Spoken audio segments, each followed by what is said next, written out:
ticker tape for the Islamic Revolution. The Iranian government was determined to get hundreds of thousands out for its anniversary celebrations in Tehran today. And it wasn't going to allow any disruption.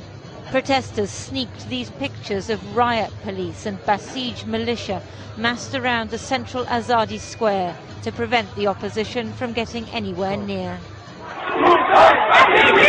Green movement protesters gathered in squares and streets. Several were beaten. It's not clear where this man was when the militia turned up. It's hard to verify the footage. Reports suggest that one of the movement's leaders, Mehdi Karoubi, was also hurt after being attacked by a mob. The government appears to have succeeded in containing today's protests, using tear gas in places, but it failed to prevent people from distributing such images, despite slowing internet speeds and cutting mobile phone connections. The Minister of Communications said that software problems had caused the SMS service to crash, but few in Iran believe that was an accident either. Journalists were bussed to the main square and not allowed anywhere else. There, President Ahmadinejad said Iran was now a nuclear state. Right now in Natanz, we have the capability to enrich uranium more than 20 or 80%, but we don't enrich to this level because we don't need it.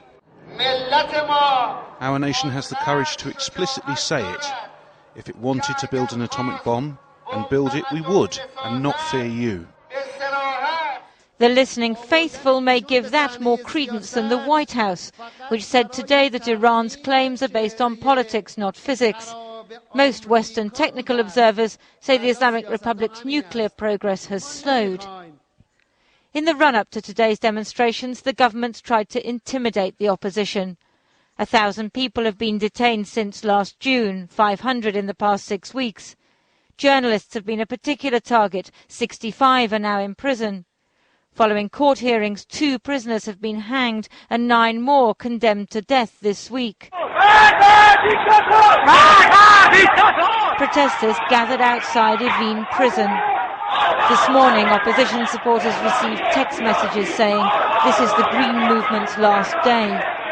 That's unlikely to be true, but the government will be pleased that protests didn't overwhelm official celebrations. And international attention is turning back to what they think makes them look strong, their nuclear threats.